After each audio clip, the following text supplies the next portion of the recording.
Welcome to the show called Let's Talk Homeschool, brought to you by Apologia Educational Ministries. This is the show where we talk about everything homeschooling, the who, what, when, where, why, and how. We want to affirm and encourage you in the decision to homeschool, challenge and inspire you to take it to new heights, and celebrate everything you get to experience along the way in this adventure of a lifetime. I'm your host, Davis Carman, and today we have a guest, David Nunnery of Teach Them Diligently. We want to remind you, our listening audience, that you can now watch us on YouTube, or you can continue listening on your favorite podcast app. Today's show is titled Thanksgiving and Grattitude. Okay, David, let's talk homeschool. It's Welcome so good to to the be show. here. Yeah. Yeah, it's so good to be here. Davis, you and I have known each other a long time, and we've watched our kids kind of grow up and have their own kids and that sort of thing. And it's just really good to be here talking to you and being able to share with your audience. Yeah, it's been about 15 years by my count since we first started doing things together in the homeschool world. So, and we live 2 hours apart, so we've had plenty of times to get together, on a personal basis and a work and business and ministry basis. So, yeah, Yeah. great talking today. So, good, let's do that first. Give our audience a quick update on the Nunnery family. Where is everybody? What's going on from in the homeschool world? Do you all still have some kids that you're homeschooling, or give us an update there? So we have, just for your audience, we have four. We are a very symmetrical family. Our oldest are two boys, and then our youngest are two girls. And our oldest now is 26. So when we first started Teach Them Diligently, he was, 12, 13 years old. And my youngest was like four. So our kids have grown up in this, and all of our kids live close to us. We're no longer homeschooling, actually. We graduated our last one. She is now telling us stories about her first year in college here in Greenville, South Carolina, which is fun. We have two that are married, and we do things in bunches in our family, which means that we had two that got married 2 years ago within about 6 months of each other, maybe 5 months. And then they ended up having their first children a week apart. So I have a grandson and a granddaughter Well, that are about 6 months old. congratulations. Yeah, Yeah. it is amazing how they grow up, they leave the nest, they get married, start having kids, and yeah, we're all in a different place now. And so it's great to share some of our stories being a little bit farther down the path than the many of the families that are listening that are just starting their homeschool journey, just starting to have their own kids and going to conferences, buying curriculum. So it's really neat to kind of reacquaint ourselves with each other and ourselves with the audience. Well, you get to this point, and I mean, I know you know this, you kind of had this same feeling as well, is, you know, y- when you start having grandchildren, this legacy thing really becomes real, and you start looking back at the decisions that you've made, both professionally and personally. And the reason why you made those decisions were because of your kids, and it was really because of your grandchildren. And you start seeing those kids come, and you really, it's a sweet thing because it's almost like you feel validated in a really deep way when those grandchildren start to come. And I had a pastor one time tell me that you've done a real good job when your grandchildren are following Christ. Oh, And yeah. I'm thinking about that a lot right now and praying over that, Mhm. and um, just praying for the grandkids every time I see them. Amen, amen to that. Well, and like you say, you mentioned just the blessing of family, the blessing of the decision to homeschool that, for us, it was God's two by four over the head that got our attention. So it wasn't our idea, and we're grateful that he got our attention and by Yeah. his grace got us started. And so as we even just think about the blessings of life, and grandkids being part of that. Let's talk some about being thankful, being grateful, and you talk about how it's not just a feeling. You even say it's a weapon or a guard for our heart. So how should that idea shape the way we lead our homes as a husband, as a dad, as a grandfather? Well, that language of guarding is actually a biblical, it's the way the Bible talks about it. You have Philippians 4, 6 through 8, where it talks about prayer, supplication, which is really prayer for others, and thanksgiving will guard your heart and mind, and will also give you the peace that passes all understanding. It actually says in those verses also not to be anxious. And so on one side, you have this anxiety that so many people now struggle with because everything that they see now, whether it's on their phone or the television or even their friends and their church and their, whatever's going on, it feeds this anxiety that people have. And God gives us the antidote to that anxiety right there in his word, which is in Philippians 4, and it's prayer and thanksgiving. And so the antidote for anxiety is not like trying really hard not to be anxious. That's not how you stop being anxious. The way you stop being anxious is that you fill it with prayer and thanksgiving. And the way that the Bible handles this, and the way when Paul was writing this letter to the Philippians, and you have to keep in mind, the Philippi at this time was like a pioneer town. And it is what Rome used to settle their retired soldiers. And so when Paul goes into Philippi, there's not a synagogue. So there's not the required 10 males in order to start the synagogue, right? Paul goes to the river, which is where, a good Jew would have been on the Sabbath. And he meets, the seller of purple there. And when you read through the book of Philippians, the letter to the church in Philippi, you have all of these military kind of phrases. And the reason why he does that is he was writing to his audience. And so in, in this particular verse in Philippians 4, 6 through 8, when he talks about guarding your heart, what he's actually describing there, because when Paul's writing this, he's chained to the Praetorian Guard, right? And so he's chained to this guard that is guarding him, and he's writing to the church in Philippi that uh, prayer and thanksgiving will guard your heart and mind. And so he's picturing this guard standing there guarding your heart and mind from anxiety. No, that's a So, great picture. That's a great picture. Just putting all the context of that verse and what Paul was going through, and yet he's thankful, and so that creates this great word picture and illustration of how we can do the same. So, yeah, that guard. I mean, guarding your heart, kind of a military, perspective. If you're thinking the context here, so yeah, that's a great way to look at it and understand it. so it is a weapon in that sense because this guard is not just defensive, where it's just kind of guarding the door, and anything that walks up that is a threat, it is going to actually push it away or take it out. But it's also kind of offensive, right? Offensive. It's going out and going after the threats that may be out there that are in your mind that are actually a challenge to it.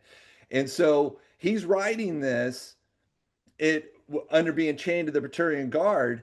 And you also think about the way he described that experience of being chained to the guard.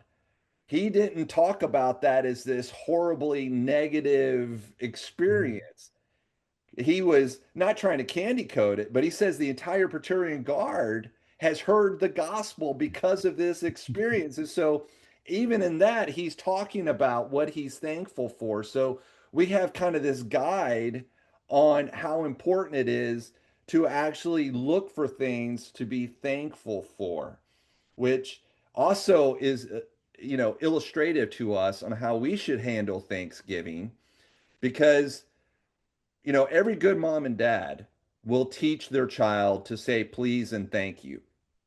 Right. there's this courtesy that whether it's a waiter or a waitress or somebody gives you something, whatever it might be, you always say thank you. There's parents that are, standing over their kids during birthdays and holidays, making sure that their child says thank you for that pair of, clothes that they just got, that the child's not really excited to get.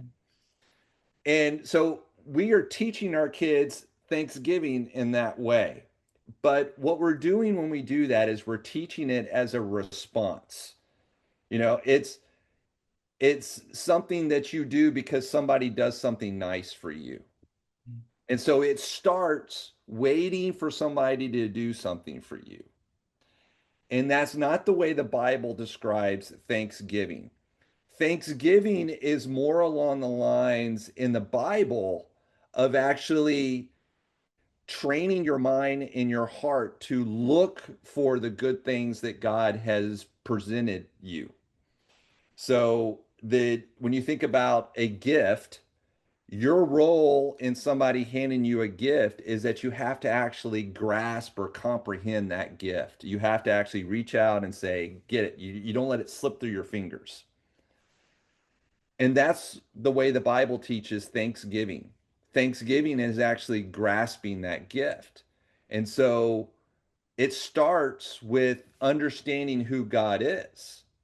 So if you believe that God is love, you believe that God is good, if you believe that God is presenting you with gifts constantly, then your role is to recognize and to comprehend those gifts. And so that's what Thanksgiving really is in the Bible, is that it's this recognition of the gifts that God has given you. No, that's excellent because it so often people can be thankful when good things are happening or when they get a good gift from somebody, something they wanted. But when life presents its challenges, whether it's trials, whether it's just things not going your way, or even just things going average and just so, what you're saying there is training our minds to understand what God wants us to have as an attitude of thankfulness, where we understand that God is at work in our life, whether we're like Paul and we got to we're chained to a prisoner or to a guard in prison. Uh, there can be reason to be thankful when things are difficult because we know that there's purpose in that as well. Yeah. Even though it may be more difficult, those are the times that are difficult to train ourselves and our kids to be thankful, but they're still necessary and important. And as you're saying, part of what the Bible is trying to teach us so that we aren't just, fair weathered fans, but we understand that we actually have an attitude that leans towards gratefulness and thankfulness, regardless of our circumstances. Yes, most definitely. And it's also looking for things to be thankful for, even in the small things. So, like, you know, part of this is getting up in the morning and being thankful for just, birds, singing, and you have a beautiful day, or there's a nice cool breeze, or something along those lines. You are actually taking note of those things. And are there things that God has given you that are gifts that you can that actually gives you they're evidence of His presence. They're evidence of His love for you. Right. And so you are looking for this. So it's actually a start, right? Biblical Thanksgiving is like a beginning. It's not a response to something that's already been done for you, because you're not just sitting back saying, I'll be thankful when somebody does something nice for me. It Right. doesn't Right. work that way. It's already been done for you. It's just on you to recognize this. And once you train yourself to actually see these things, what happens is that you start seeing more. It's like Thanksgiving begets more Thanksgiving, Yeah. begets more Thanksgiving, begets more Thanksgiving. And pretty soon you start seeing this abundant world around you. And the world's not, you know, anxious and running out of stuff all the time. And it's evil and horrible. And no, God created this earth, and even though it's fallen in sin, there's still all of these things that the Lord has put in front of you to be evidences of his creation and his goodness and his love and everything that you see. And so you kind of see that in Romans 1, where Paul is talking about these two sides, these two Mhm. worldviews, and he's talking about one group that is so fallen that they can't even see Jesus Christ and Yeah. see God anymore. And then the other side sees God.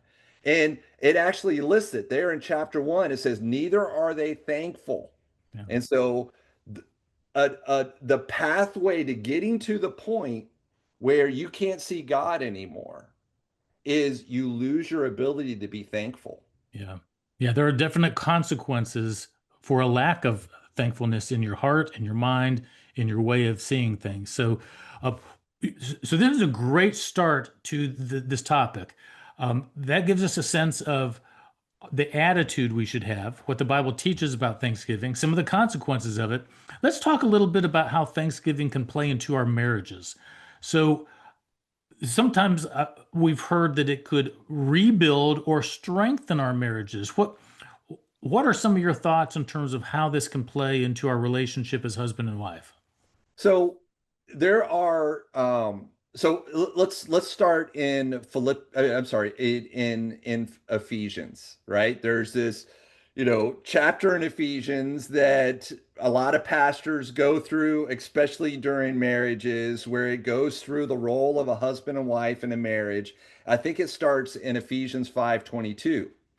Well, in Ephesians 5, 1 through 20, it goes through the impact that Jesus Christ has on somebody when they know him. That's the whole point of Ephesians. The whole point of Ephesians is it talks about who Jesus Christ is in the early chapters and what he did. And then when you get into 4, 5, 6, it talks about the impact that Jesus has on you.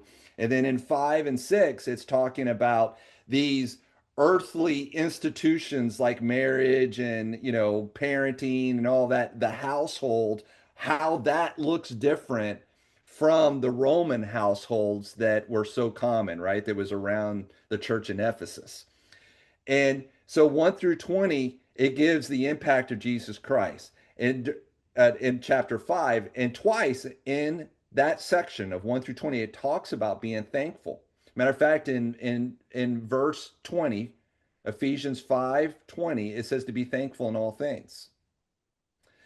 And then in 22, it launches off into the households. That's where we start seeing, wives submit to your husbands, husbands love your wives, children honor your mother and father, fathers don't provoke your children to wrath. Well, the suggestion on that is that if you are grateful for your wife, it is a whole lot easier for you to love her as a husband, to love her the way you're supposed to love her. And there's a lot of factors that play into that. Number one is that when you're grateful, it breeds another thing that is a synonym, but is also means to go up in value, and that is appreciation. And so what ends up happening at that point is that what happens is what you're thankful for, its value in your perception actually increases. And so when you're thankful for your wife, her value to you goes up. No, I like that. I like that. You kind of self-appreciate her.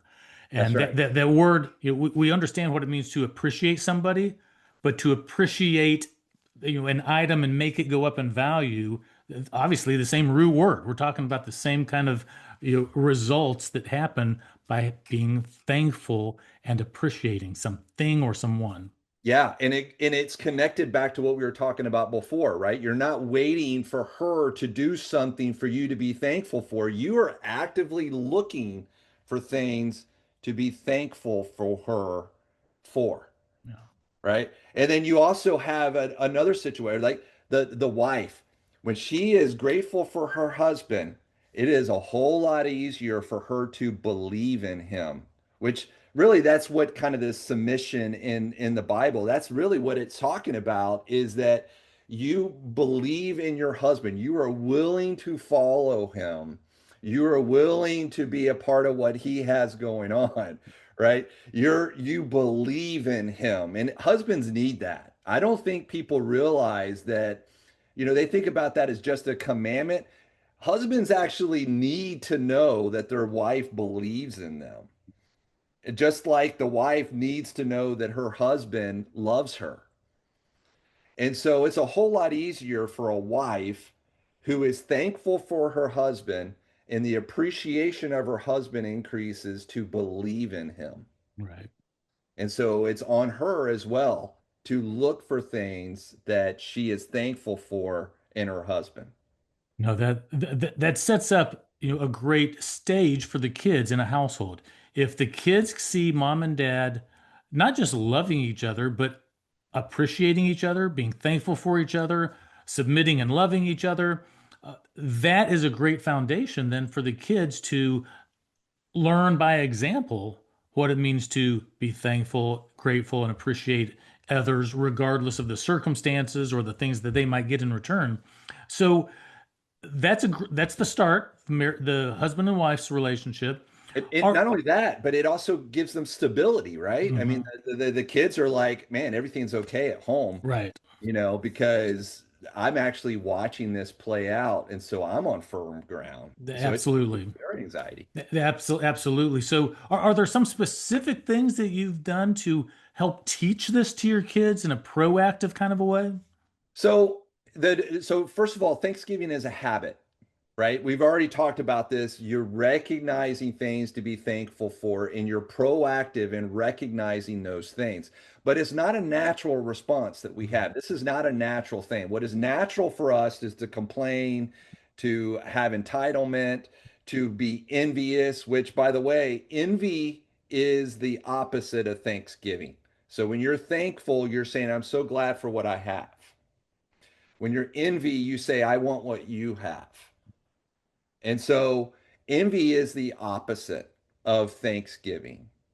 And um, so what you have to do is you have to actually train yourself. It's this mental habit. It's not something that happens naturally. And the way you impact um, mental habits, the best way that I've known is really rehearsing in your mind over and over and over again. What you repeat is what becomes habit. So it's not like you try harder to get a habit. You have to repeat something to get a habit. And so what you repeat is what becomes habitual and what you think. So if you're on your phone constantly thinking about what you want, you're not reinforcing a habit of Thanksgiving because what you're rehearsing is what you want, right? If you're constantly rehearsing anger for a family member or for your husband or wife, that's what's going to become a habit. Every single time you come into contact with that person, what's going to be, bubble up in you is going to be your anger because that's the mental habit you've created. And so what I'm saying is that again, Thanksgiving is a mental habit, and so you have to rehearse it over and over and over and over again. And the best way I know to do this is to journal. Okay. And so you literally, there's something powerful that I don't completely understand. Um, and it is something powerful about actually writing out things that you're thankful for. And the more detail you write out, the better. So you get some mileage out of saying, I'm thankful for my husband or I'm thankful for my wife. But where it really gets powerful is when you say, I'm thankful for my wife because she does this and this and this and this, and this is how it makes me feel. Yeah. I love it when she leaves me little small notes on the mirror because it makes me feel Good. warm and encouraged, and she doesn't have to do that. Yeah. And she takes the time to do that, and I love that about her. No, that's great. So how have your kids responded as as a parent, parenting's hard work. And sometimes our kids are a little resistant or they just don't get it. They don't understand the importance of what we're trying to teach them. So what's been your experience from the parenting side trying to help train your kids in this way? So when you're trying to change a mental habit, it's not easy. just like any other habit. I mean, you start thinking about the new habits. Well, first of all, just to state this point, 80 to 90% of what you do in your life is, if you're paying attention here, is a habit or a Yeah. routine. Yeah. We think that you have to mentally, like forcibly think about creating a new habit. You're creating a new habit every single day because what you rehearse is what you're creating as a new habit, good and bad. Right. And so the chances are that your children have built up a habit of complaining, envy, thinking about what they don't have, insecurity, especially if they're in middle school. They just kind of naturally fall into that. I'm not trying to say anything, your kids are horrible. It's like a natural thing that they can't help themselves. They fall into. And so now what you're asking your children to do is to reverse all of that and go against the grain from what they're used to doing and start talking about what they're thankful for. And you're going to get giggles. You're going to get a little bit of resistance. And if you don't get resistance up front, you'll get resistance after 4, 5, or 6 days because they'll kind of run out of things to be thankful Right. for. You may get a little bit of complaining, but you have to work through all that. And there's ways to do it. One of them is that you sit down every single morning when you go through devotions, in which I suggest that every parent do this. They open up their homeschool scenario that they're in. They open it up with, what are you thankful for today? I'll tell you what I'm thankful for today. The parent should go first. This is what I'm reading in my Bible, and this is what I'm thankful for. This is what I'm praising God for. Praising God is thanksgiving out loud. So praising works. And then you go around the room and you ask each one of the kids what they're thankful for. And clearly it should be age appropriate. Right. The youngest children are going to say, I'm thankful for mommy. And you accept that if they're 3, 4 years old. When they get to be 8, 9, 10, 11 years old, you expect to get a little bit more detail. What is it about that that makes you thankful? And it's also really powerful to actually have them do some level of a journal. Maybe while you're doing lesson plans, in your in that you hand to the children, the very first thing is you have them write out one thing that they're thankful for Yeah. before they get started.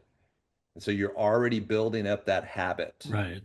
The other thing that you do is that you talk about prayer requests and answers to prayer, and you praise God for the answers to prayer together. Maybe you create a prayer wall that's very visible to every single person that's in the homeschool, including the father and the mother, that list out all the answer prayers that you guys have had over the years, right? And maybe it starts with one or two things, but man, over 4, 5, 6 years, you're going to fill that thing up. Yeah. And you go through and you do a prayer wall, and it's something that every single praise kind of wall, and it's something that everybody sees every single day, Yeah. you know. Um, Well, in and so, projects like that, kids can really get into. yeah, For example, during the Thanksgiving holiday, we have this window that we put this tree trunk on, and then we have these little post-its that are shaped like leaves. And starting November 1st, leading up to Thanksgiving, we'll write what we're thankful for on leaves, and slowly but surely start filling up this window with hundreds of post-its and all the things we're thankful for. And it starts off with the obvious ones, thankful for mom and dad and grandma and grandpa and the dog and the cat. And then you start getting more details as you every day you're putting 3 or 4 or 5 more up per person. yeah, most definitely. And we have, I mean, Thanksgiving is a great time to actually launch something like this. But, I think you told me that this podcast is probably going to be releasing at the first half of the year. Don't wait, Right. 6, 7, 9 months before you start. Put it in place now, where you start doing these regular, rehearsing together as a family the things that you're thankful for. This could be part of your family devotions at night, Hmm. where you just go around the room. You know, what are you studying in your Bible devotions in the morning? Okay, give me one thing that you're thankful for, or give me one prayer request that has been answered that you can praise God for today. Right. You know, You don't have to really complicate this very much. It's That's the right. power of rehearsing it that actually develops this posture and this habit of Thanksgiving. And then, one last thing that I would point out here is that even like traditional classrooms are doing this. They are finding that in the traditional classroom, that the children that in the classroom, when they do a culture, the teacher establishes a culture of Thanksgiving. Those students do 15 to 20% better in terms of Mm, their grades just by having a culture of Thanksgiving in wow. that classroom. And so now what a public and private schools are starting to do is they're starting to institute Thanksgiving as part of their regular process. Okay. They call it a state of preparedness. So before they actually launch into the lessons, the way they talk about it is they wake up the perception of the student Hmm.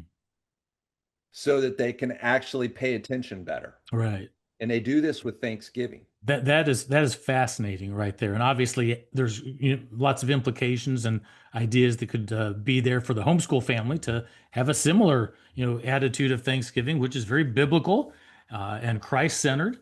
We have a lot to be grateful for as a Christian for the good and the bad in life that God brings to shape us and to grow us and to transform us into His likeness. So we've covered a lot of ground on Thanksgiving. As we start to wrap this up, David, I want you to think about this. If your children were sitting with you today and someone else asked them what they learned about gratitude from you, their dad, what would you hope that they would say? So I think that they would say, first of all, Thanksgiving, as you can imagine, has kind of become my thing over the years. So when we are sitting at Sunday lunch and we're talking about what we learned in the Sunday service, for instance, somehow, in some way, I end up wrapping it around to Thanksgiving, you know? And so it's become my thing in our family. And so I think that my kids would actually learn and have learned that there's always something to be thankful for, no matter what the circumstances are. God does not waste opportunity. He doesn't waste a growth opportunity. And so he's always building you for something in the future. And that means he's always stretching you. He's always, you're always being changed in some way.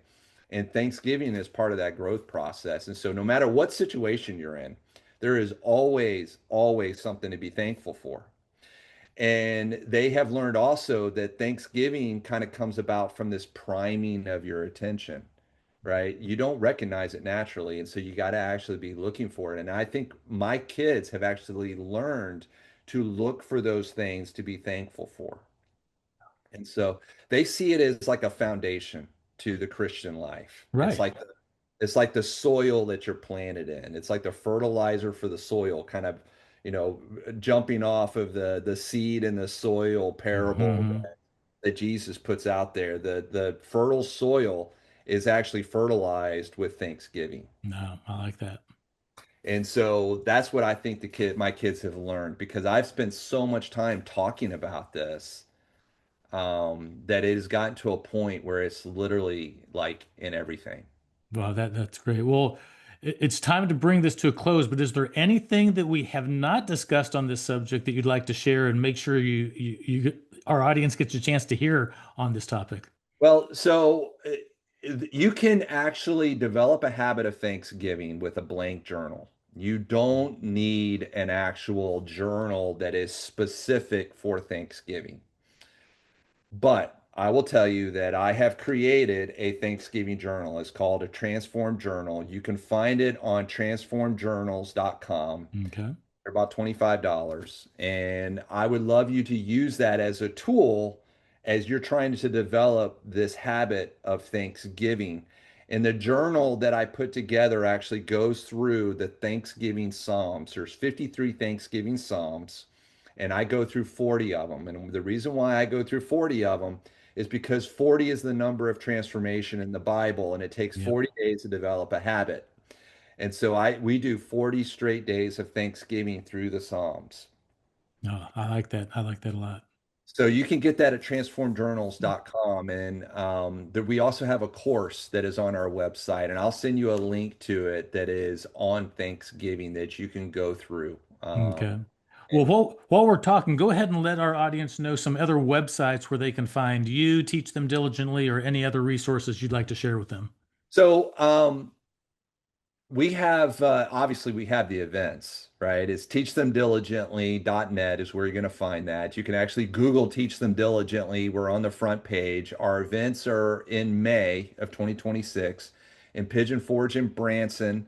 They're regional events with people come from all over the country, really all over the world. I talked to somebody the last year from Kenya Okay. uh, at our event in Pigeon Forge. And we have a huge exhibit hall. You have a lot of great speakers. It is built around discipleship. How do I use homeschooling as a tool for discipleship? Which is really what a lot of our material and a lot of the resources what that we offer, that is what is on our website is, and that's the focus that we have. We don't create any curriculum. What we create is for the parent and encouraging the parent to use their homeschool as a launch off point for the Great Commission and for the gospel. And so we'll use the phrase a lot, your home is your Jerusalem. Yeah. And so that's the kind of material that you will see on our website. And we have books, we have free resources. We have a blog, we have a podcast, and then we have this event, obviously, that I would love to see everybody at. It's a great event, and we're going into our 15th year. And it's you guys have been there to speak. Apologia will be there this year. That's right. And so that is what we're probably known the best for is those events. No, So that's true. And like we said at the beginning, it's been 15 years of relationship with our families and with Teach Them Diligently, the event. So, as always, it's time to bring the conversation to a close. This has been a good one. Thank you for joining us. Thank you for listening, for watching, and we hope you'll join us again next time. This is Let's Talk Homeschool, brought to you by Apologia Educational Ministries. And I'm your host, Davis Carman, with our guest, David Nunnery of Teach Them Diligently. Have a great day, everyone. And until next time, we're walking by faith and enjoying the homeschooling adventure of a lifetime.